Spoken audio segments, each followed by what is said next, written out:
Good afternoon, everybody. It's Think Differently Thursday. This is the Forge Church, and my name is Helen. And just wonderful today. So today I'm chatting to Zoe. Hi, Zoe. Hello. No, I'm really grateful because my plan for this week kind of went a little bit awry, and then I got myself a bit too busy, and then I thought, oh no, Think Differently Thursday. And so you're kind of bailing me out a bit, aren't you, Zoe? Yeah, I mean, you're not selling me too well there, Mum. You're not making it sound like you really want to talk to me. Obviously I do. Obviously I do. In fact, we've talked on here before, haven't we, Zoe? Did we do it?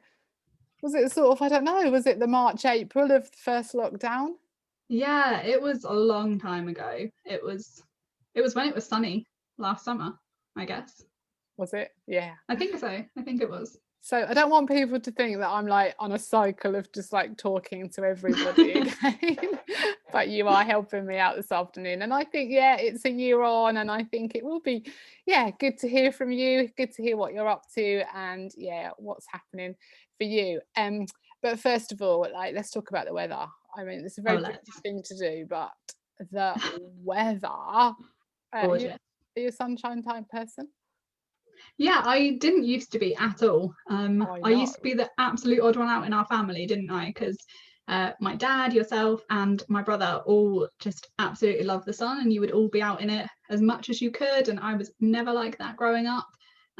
But it was Africa for me, just completely changed my love for the sun and being in it. And it wasn't really like a thing that we would sunbathe there or anything, but I just got really used to spending my mornings outside doing quiet time in the sun and watching the sunrise. And I think it was that really has made me love the sun. And now, yes, every lunch break I'm out there. At the end of the day, I'm out there. I love it. And we have just had the most gorgeous weekend away in sunny Norfolk, haven't we? Where we did a lot of sitting in the sun reading. We should actually explain for anybody that doesn't know that you are my daughter. I think I have called you mum already once. Okay, yeah. Yes. People have picked up on the clues. Yeah, and I've seen that real change in you, Zoe. There was a time where, and we'd have like holidays abroad, wouldn't we? And you just weren't particularly keen to be in the sun, I think. Yeah, it always bothered me when I was younger. I found it just makes you so hot, and I didn't like that. Yeah, and I think actually the being in Africa, I think the times that I've been, either like we went to Uganda, didn't we? And we went, I've been in Zambia where you'd then spent a year. I think it's a different sort of heat. It's different to like laying by the pool in Spain, isn't it? Where you're just like, oh, I'm so hot. I need to get out of this. I need to get in some water. That's sort of, is it a drier heat in Zambia? It's bearable, isn't it? You can be out and about, you can be doing your stuff, and it's a bearable heat, isn't it? Yeah, you're more covered up, and that makes you not want to be in the sun because you've got more clothes on, and so you're already warm. And so I think if you lay in the sun in Zambia, which I did on occasion, then you do get just as hot, and it is the same. But you actively don't do that when you're doing the things that we've done in Africa. You avoid the sun, really. Yeah, so you wouldn't be able to dress when you were with Hands at Work. We should explain, shouldn't we, in case people don't know, that you'd spent a year in Africa with one of our partners, Hands at Work, and working for that charity for that year. You wouldn't have been able to dress like you are now with them, would you? It's quite strict, wasn't it, about like dress code and stuff? Yes, I think the term that we often lovingly used was not hands appropriate.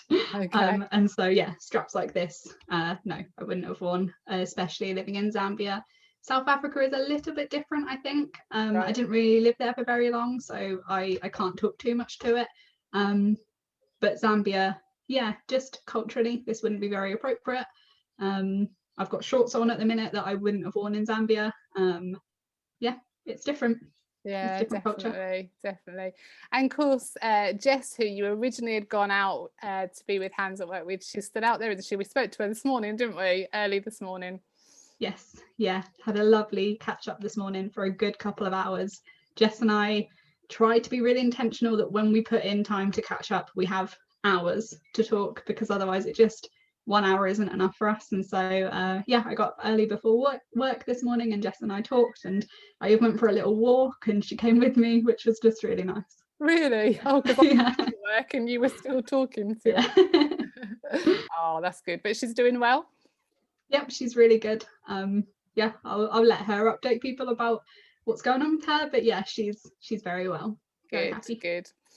And so I think the last time we chatted on here, obviously not the last time we've chatted, because we chat quite a lot. Yes. The last time we talked on here, you had returned, as you say, from Zambia, working with hands. And I think at that stage you were hoping to return to them, but obviously you haven't. And that's been quite a painful journey for you, hasn't it? Yeah, definitely. For I think it was probably about 4 years, my plan was to move to Africa, to be with hands long term, to commit myself completely to that. And I felt very sure that was what God wanted as well. And so that having not happened feels like crushed dreams. And I think it's fair to say it felt like grief for a very long time. And also just felt really confusing with God's plan for me. And, you know, I'd had so many conversations that seemed to be leading to that. And so trying to understand God in all of that not happening the way I thought it was going to has been a confusing journey. And yeah, like you say, Mum, painful, really painful. Yeah. We've had an interesting year, haven't we, with just that whole what is God's plan then, and and when you felt something that you were doing was the right thing, it's really difficult.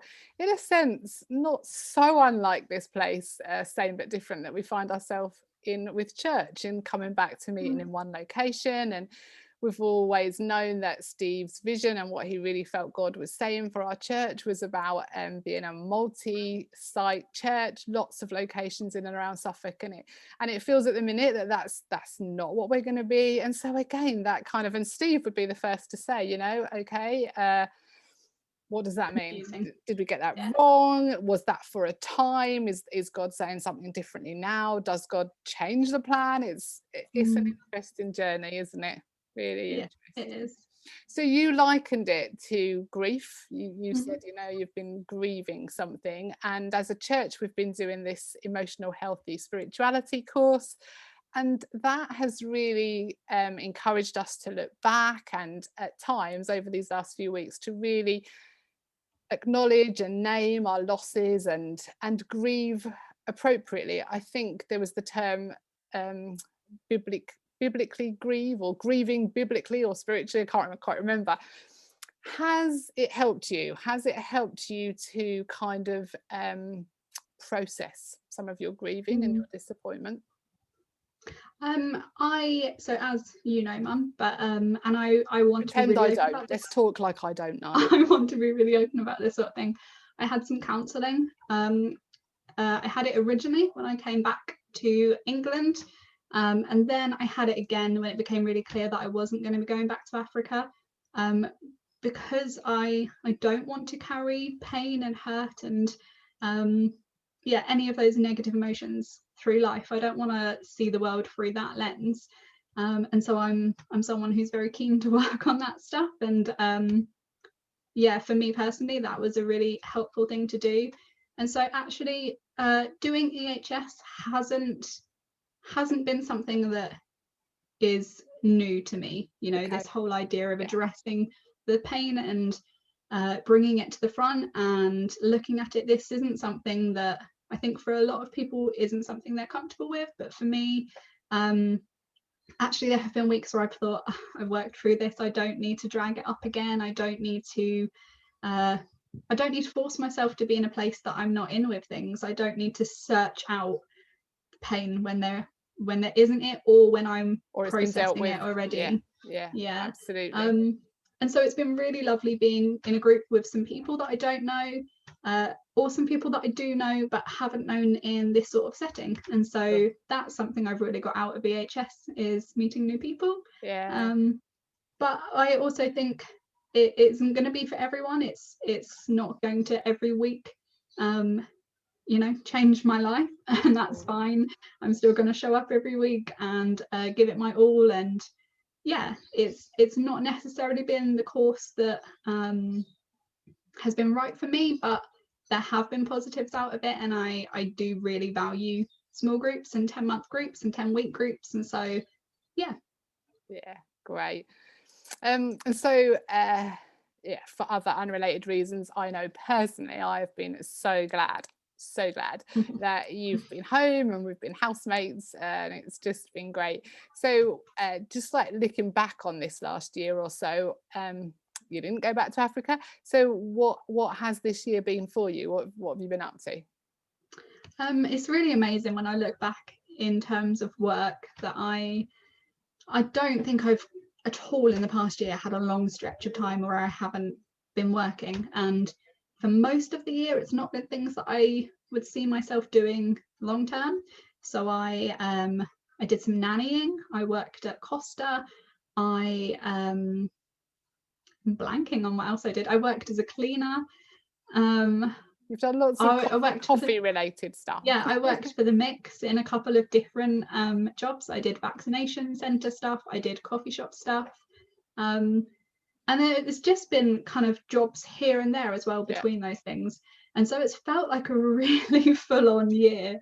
There was one point where I was working at Costa, the vaccination centre, and Cabbages and Kings, and would sometimes do like a full day somewhere else and then an evening somewhere else. And yeah, it gave me a great appreciation for having a 9-to-5 job, definitely.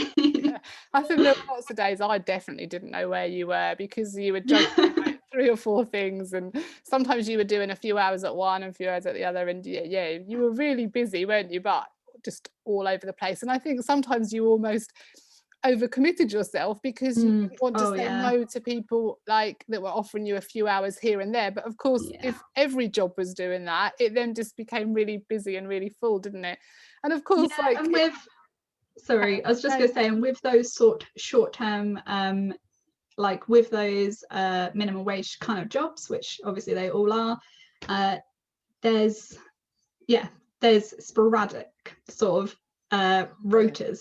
And so you never know what you're going to get. And so some weeks you could get nothing. And so it always just felt really foolish to not take the work. But then sometimes I would have 3 weeks where I didn't have a day off, and it was horrible and I was miserable. And so, I would love to say that I was always so grateful for the work and gave it my all and absolutely loved it. And I tried to be that person, but there were times where it was just frustrating.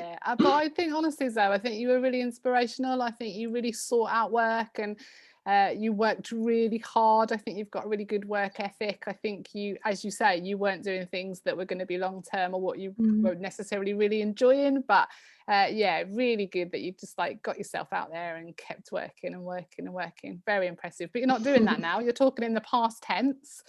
You've turned into a coffee snob, obviously, because you've done so bad, it's awful. So much coffee work. Tell people what you're up to now. So I'm working for a breast cancer charity now on their fundraising team. And I love it. I work from home. I work 9 to 5 hours. Oh, it's so nice. So my job is kind of to phone people who have signed up to do a fundraiser, and I just phone them and thank them for their support, really. And we have lovely conversations for the most part. I do some admin stuff. It's such a wonderful job. I love working for a charity. I love working for a charity that I feel passionate about and that does such amazing work. And I really love having an hour lunch break. I know. And so you're doing these very routine hours, aren't you? You're doing like 9 to 5, stop for lunch. And of course, the irony as well is that when so many people were like forced to work at home or were on furlough, you were out every day. Everywhere. And you were going into 3 or 4 different places to work. And so when you've then had this opportunity to work at home, you've been just I love it. Based. Really good. And such a great company to work for. Some of the things you told me about, I think they're really visionary and really care. Really look after their people. Yeah, definitely. Yeah, really, really good. What else was I going to ask you about? That's very work related. So what else in the year? What else have you kind of done? Have you kind of picked up with friends? And what other sort of things have you been up to during the year? Hasn't all been the work, surely? No, definitely picked up with friends, which has just been so nice. I feel like when I came home, I was quite inclined to shut myself away a little bit for the first couple of months, just because it was a big adjustment to coming home. I had a lot to work through from my time away, and so I didn't see my friends loads. And then lockdown happened, and so I didn't see my friends loads. And so recently being able to just see my friends, you know, I'm still friends with the girls that I have grown up with and that I went through school with, and we've kind of picked up more as we went along. And I just adore my friends. They're so wonderful, and I feel so lucky that we have been friends for 20 years, 20 plus years. And you wait till you've been friends for like 45, 50 years. And I think we will be. I do think these will be my forever friends. And so it's just they're a bit like really bit like family, a bit like cousins, aren't they? The friends you grew up with, that if you stay friends with them, I look at that set of my friends like that, and I sometimes think we haven't necessarily got so much in common always, not all of us, but actually it's the shared history, it's all the stuff that we've been through, it's just that we've always been in each other's lives, and we definitely always will be. It's just it's really, really lovely. And it's like that with my friends. We're all so different. We've all got really different family situations.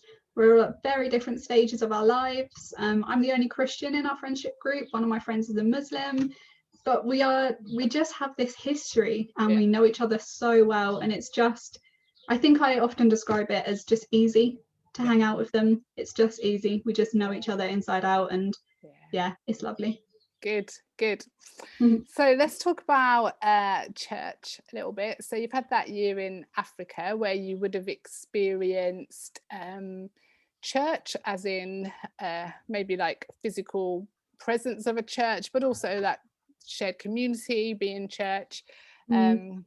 And then we've had this more than a year now where we haven't met in person for church, and you know, we're about to come back to it. So you've had different experiences, and we've been away for a long time from what was our normal. If you could you can't, so I don't know what I'm asking. If you could just like shake it all up and literally start church all over again, you know, not even necessarily here I'm not even talking about like with these people that we're around, but if you could just like, this is what the church should be, what do you think church should look like? That's a hard question to answer. I think church shouldn't be a thing. I think it should be a lifestyle. Something that I think about recently and often is the fact that my friends aren't Christians, and I have Christian friends. I would hate for any of my Christian friends to watch this and think she's saying her friends aren't Christians. But you know, my oldest group of friends aren't Christians, and I want church to be me hanging out with them and them seeing Jesus through me, and me living out a different kind of way of living, and them seeing that. I think it's really important that we make sure we have people in our lives that aren't Christians, and that I could talk this for ages. But do you still see a place for coming together as Christians? So I get what you're saying, and I literally I hold that really dear. I've got loads of people around me that aren't Christians, and I always I want to be in that place, I think.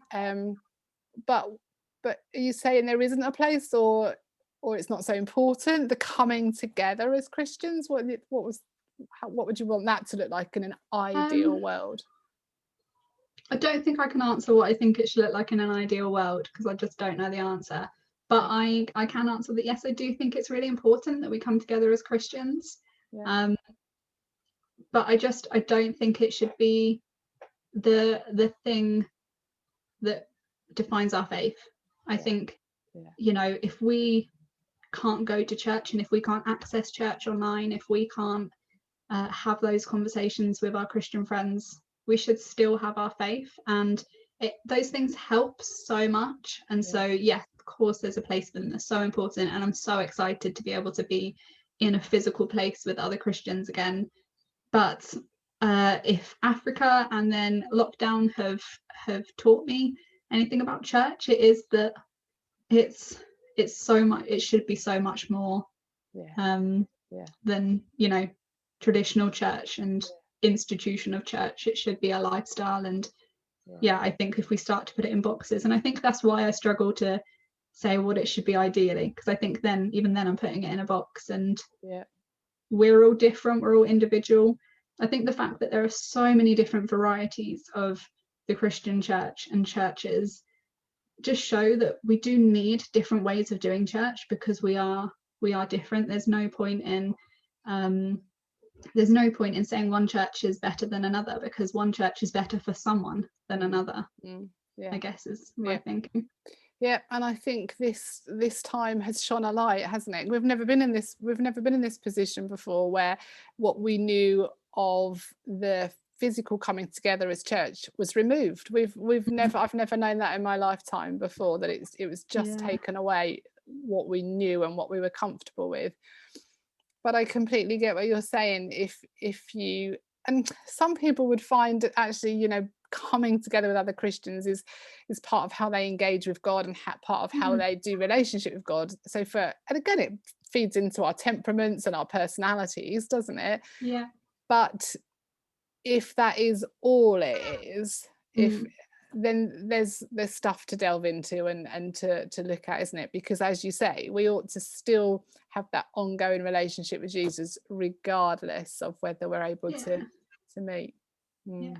And you've taken on, over this last little while, you've taken on a new role with church, haven't you? So you've become an apprentice elder. So how's that? Yeah, it's good. I'm What is that? What is that? So the elders apprentice usually means that you can be fired. So I am doing it for a year. Okay. And so that's the apprentice part of it, that I'm just doing it for this year and seeing how that goes. I like it. I like being able to bring a different sort of younger perspective to it sometimes, I think. And just a different perspective to it in general. But I also really like hearing other people's perspectives and trying to understand each other and just have that common goal of what's best for church, and how are we praying about this, and how are we working towards this, and how are we supporting people and praising people and all of that stuff. Sounds great. And I'm sure being young and female brings something new and fresh to that team, which is really helpful. I think you just being a new voice, I'm sure, is really good for that team of people. I was reading a book recently, and it really, really made me mindful of that things change all the time. And I think the world is changing so quickly. I think the world that, you know, you've come into adulthood through is so different to the world that I came to adulthood through. And I think, and I know that it's a wrong thing to ever have that kind of but we always used to do it like this, or this is how it used to be, or if it was better when it was for me at that age. But the book really, it was factfulness, just really made me think I must always be inquisitive about how people are experiencing the world, and particularly people that are younger, your age and younger. It's made me think, within my own family, you and Jack, I must always explore that, not just stand aside and it wasn't like that for me, but just what is it like for you? What is it like if your friends are experiencing this? Or so I'm sure you're a brilliant addition to our elders team. So this is the week that we were waiting for big decisions from Boris Johnson, and he has said that restrictions are not quite going to be lifted yet. And Personally, I understand it. Maybe it's a little frustrating, but I just think trying to keep us all safe, and it seems sensible. It seems to be what the health professionals want us to do, and the scientists. Does it significantly affect you and anything for you? Not really, to be honest. The biggest thing for me is one of my friends is getting married in August, and so that was kind of the thing that I think we were all waiting to hear about, but it seems like that's on a good sort of path, and so not for me personally, to be honest. Okay. So you say you've got that, you've got a wedding in the summer. What else are you looking forward to over the summer? I literally feel like summer has arrived. What are you looking forward to? What's going on for you over the summer? That's such a teacher question, because you get a summer break. Oh yeah, it's kind of a continuation of the sunny weather for me. Right. Emma and Mike's wedding, very, very exciting. Some of you guys will know Emma Walling and Mike Merton, and so their wedding is definitely one of the things I'm really excited about. We're going away as a family with some extended family to see them. Will be just lovely. Just looking forward to seeing people, and just, I'm such a tactile person, so I've just absolutely loved being able to hug my friends, and so continuation of that. Sunny weather, hugs, holidays, weddings. Brilliant. Lovely. Sounds like the recipe for a great summer. And looking ahead, so you're obviously working for breast cancer now, and you've got plans for the summer, and but have you got a longer term plan? No, and I don't want one. I think having had my life mapped out in my head, and that just absolutely crumbling at my feet, it really felt like the rug was just being pulled from under me, and it was a horrible time and a horrible thing to adjust to, and this season of the pandemic has really again highlighted that we can have our plans, but we just don't know what is around the corner, and so no, I do not have a plan. This is a short-term contract with the breast cancer charity, and so that's as far as my plan goes at the minute, but that's okay. Yeah, definitely. And so just in wrapping up, lockdown recommendations, what would you recommend? So if we had to say, for instance, like a book, maybe a film, box set maybe, and I don't know, something to do, what would be your top things for each of those categories? I can say my book definitely would be Talking to Strangers by Malcolm Gladwell, which I know you read as well. I read because you read it, and you just kept telling me bits so much. I literally couldn't wait for you to finish the book so that I could read it. It was just so, well, explain it so people know. It just like changed my thinking. So it's called Talking to Strangers, and it's about how we interact with people that we come across, and so it's about us filling in the gaps of who they are in our minds, and sort of creating a picture that isn't always necessarily very true. He talks about lots of instances of people just thinking they know someone, or thinking they're reading someone well, and just having the person wrong. Because you want to sort of default to truth, don't you? That's the way your mind. I think if you haven't read the book, though, saying default to truth makes no sense. Okay. We fill in the gaps, don't we, with what we want to be true and what we assume is true. And so he talked about instances he talks about so many different things. But and one real of the life things, examples, aren't they? They're just so interesting.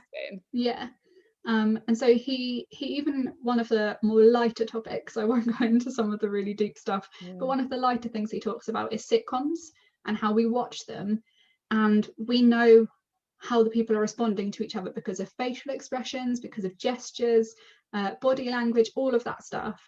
And actually in real life, a lot of that stuff we don't portray. And so I might be having a conversation with someone, and I might be going, oh yeah, and in my head I might be thinking, I'm so bored, but they're filling in the gap of I'm interested and I want to hear about this thing.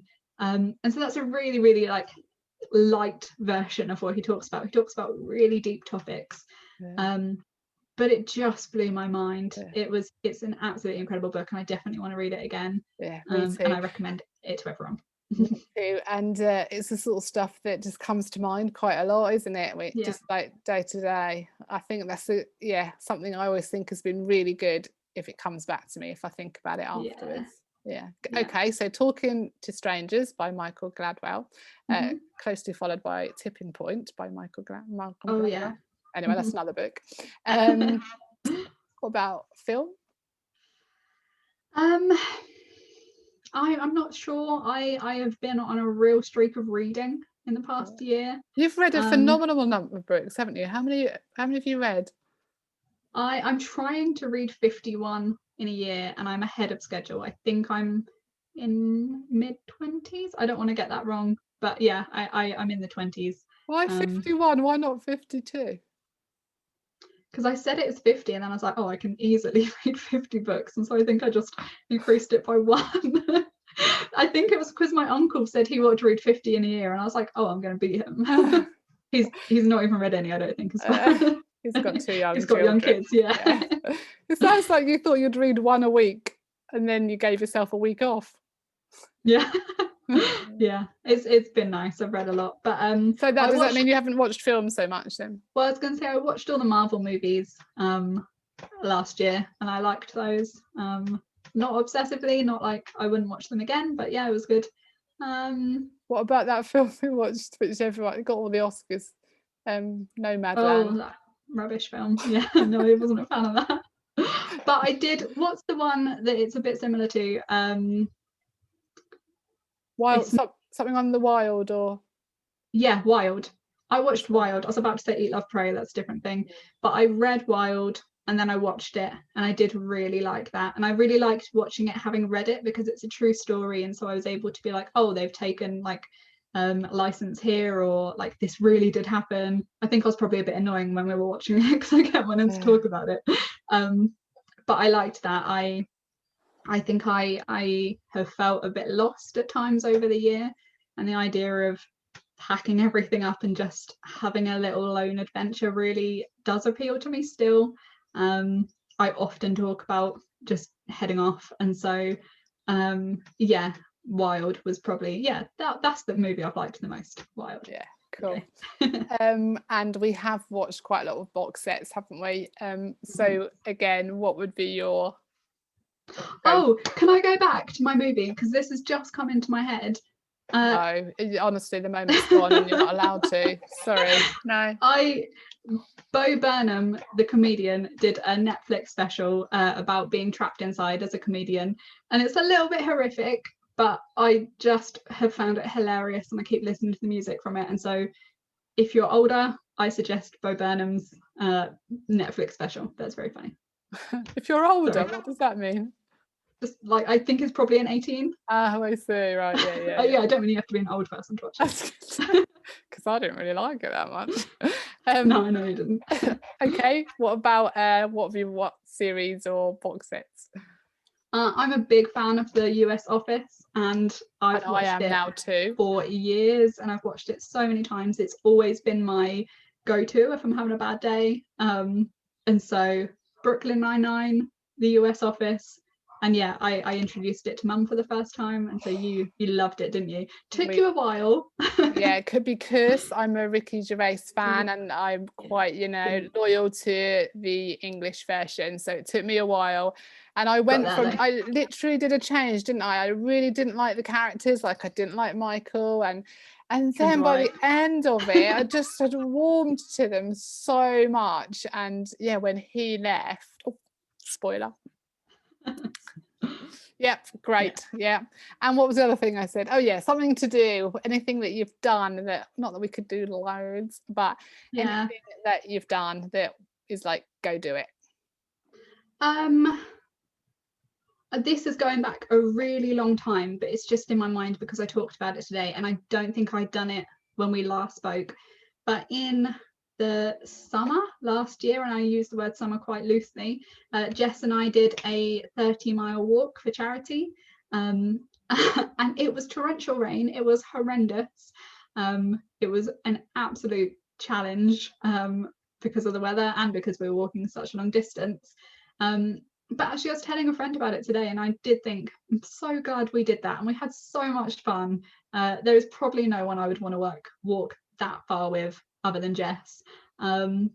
And so yeah, for me it was doing that, and you and I ran 5k for charity. And so I've just really liked that throughout the year we've raised money in lockdown in different ways.